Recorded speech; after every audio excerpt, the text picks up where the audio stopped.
নমস্কার বন্ধুরা, আমি মলি আর চলে এসেছি তোমাদের সঙ্গে একটা নতুন ভিডিও শেয়ার করতে। আজ ছট পুজো, তো আমি কোনোদিনও সত্যি কথা বলতে ছট পুজো সামনাসামনি দেখিনি, তো আবার খুব ইচ্ছে করছিল ছট পুজো দেখতে যাব। তাই যেমন ভাবনা তেমন কাজ, ভোর 4:30টার সময় ঘুম থেকে উঠে 4:45টার ভিতরে বেরিয়ে পড়েছিলাম ছট পুজো দেখতে। দেখো রাস্তা তখন খুব একটা লোক নেই, ফাঁকা, যদিও আমাদের এখানে প্রচুর বিহারি রয়েছে, তাই এখানে অনেক জায়গায় ছট পুজো হচ্ছে। আর্টিফিশিয়াল পুকুর করেও এখানে অনেক জায়গায় ছট পুজো হচ্ছে, কিন্তু আমরা গেছিলাম আমাদের বাড়ি থেকে বেশ কিছুটা দূরে, প্রায় হাঁটা পথে। এখানে যদিও কিছু এখন পাওয়া যাবে না, তো হাঁটা পথেই গেছিলাম। প্রায় 15-20 মিনিট হেঁটে গেছিলাম দীনেশনগর।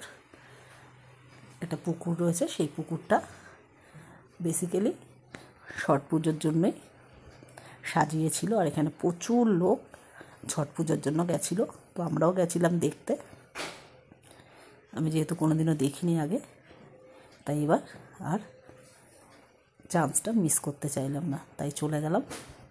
আমার দুই বান্ধবী, কাকি আর আমরা মোটামুটি কাছাকাছি চলে এসেছি। দেখো পুকুরের কাছাকাছি দেখাচ্ছে এখানে কত লোক আর কত রকম সুন্দর করে ঘাটটাকে সাজিয়েছে ওরা ওদের ডালি দিয়ে।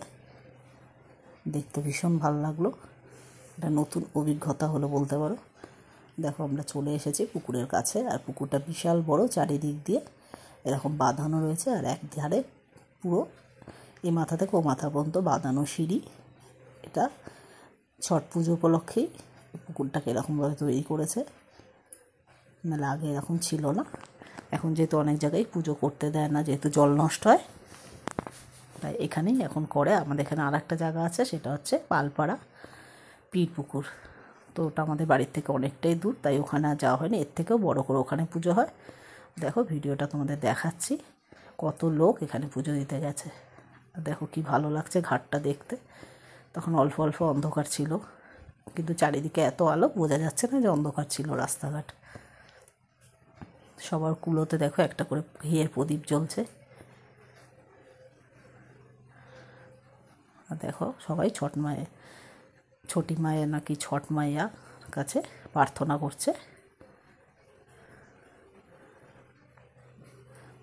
তো আমি তোমাদের সঙ্গে ভিডিওটা শেয়ার করার জন্য বেশ অনেকগুলোই ভিডিও তুলেছি। ফার্স্ট তোমাদের সঙ্গে শেয়ার করছি, লাইভ করেছিলাম। তোমাদের কার কার ওখানে এরকম সুন্দর করে ছট পুজোর আয়োজন করা হয় আমাকে কমেন্টস করে জানিও। আর ভিডিওটা যদি ভালো লাগে লাইক, শেয়ার, কমেন্টস করতে ভুলো না।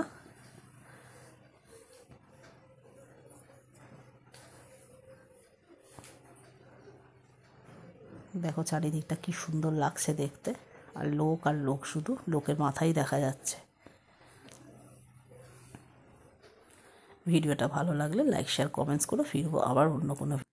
তাহলে আজ এই পর্যন্তই, ভিডিওটা এখানেই শেষ করছি। তোমাদের সঙ্গে ফিরছি আবার অন্য কোনো নতুন গল্প নিয়ে। তোমাদের সঙ্গে গল্প এখনও আমার অনেক বাকি।